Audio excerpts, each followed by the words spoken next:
Seguimos. Seguimos. Luego.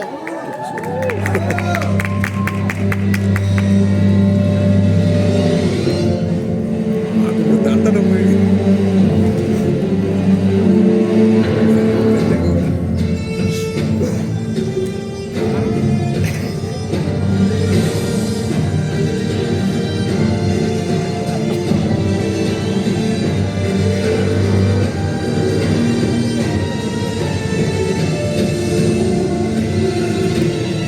Se le habíamos dejado la larga.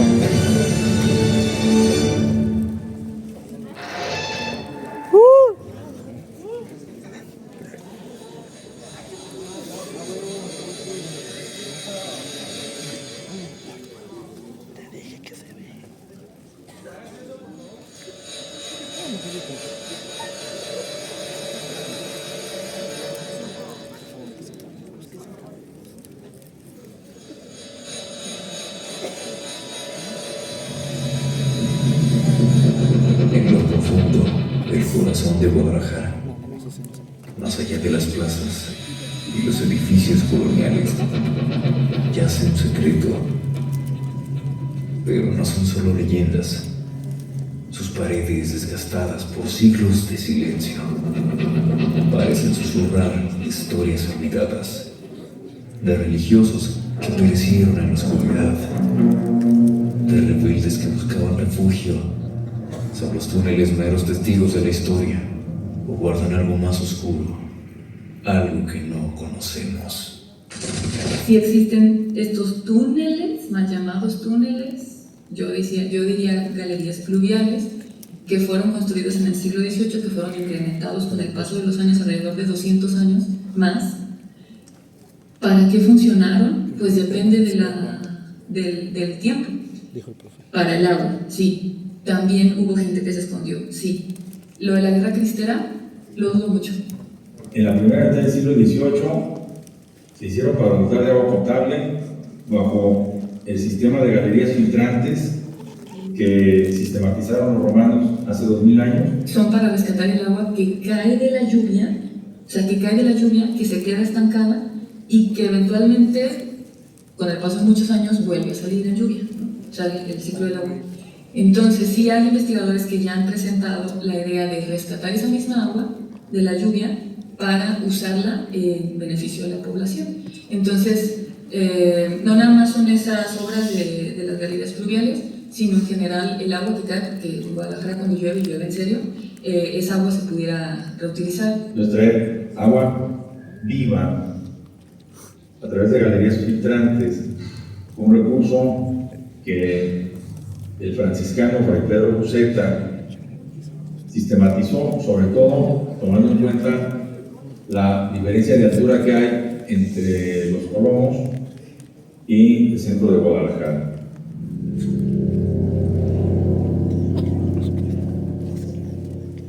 Aquí hubo una de las... existe un pozo que se conecta con la fuente que hubo en el convento de Santa Teresa.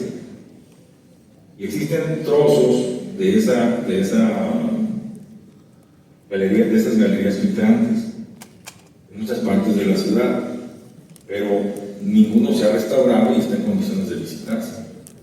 Y también considerar que esas galerías pluviales, pues, como fueron hechas en el siglo XVIII, o necesitan mantenimiento o definitivamente enterrarlas para que no sigan siendo un peligro, porque es probable que varios de ellos estén siendo una de las causas de las inundaciones hacia el lado de Avenida México, hacia el lado de Avenida López Mateo, y como no se le dio mantenimiento y como se ramificó de muchas maneras esos canales pluviales, puedan ser también un factor que tenga que ver con las inundaciones.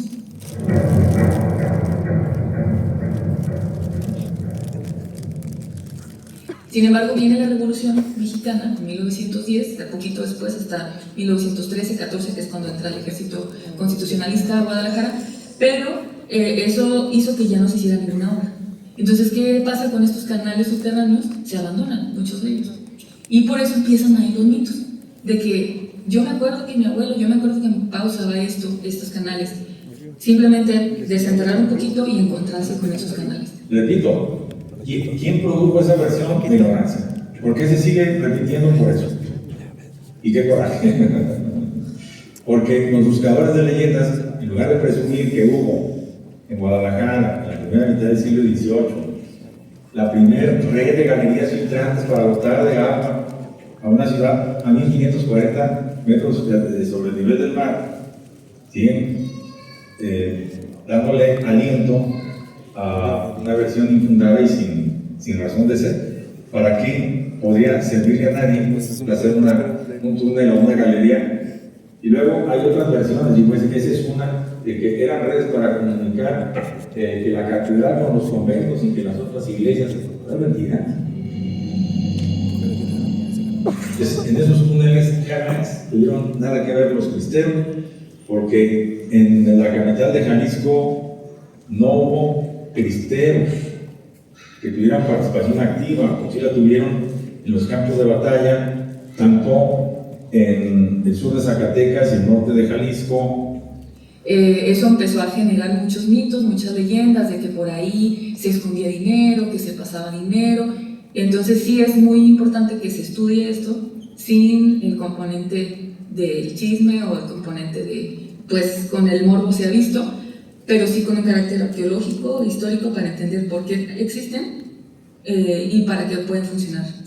Porque las leyendas, a final de cuentas, son la memoria, parte de la memoria de las personas, y el componente de la magia o del misticismo, pues es muy revelador, ¿no? en la vida cotidiana. No convirtamos la historia en historias, en historietas y en versiones infundadas, cuando no tenemos necesidad de alimentar cosas que no educan y alimentan el alma, sino versiones en dilación y sin compromiso. Y sobre todo que se desmitifique una serie de temas que le ponen morbo y que probablemente sea la cosa más simple del mundo.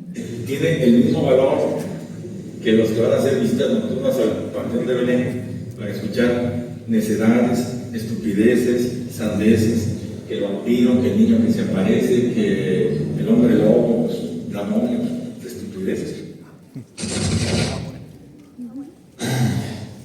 Tal vez en esta ocasión la realidad haya superado la ficción.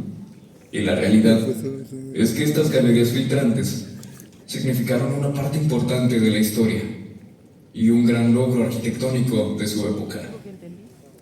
Así que la próxima vez que camines por el centro de la ciudad, sabrás lo que hay debajo de la perla.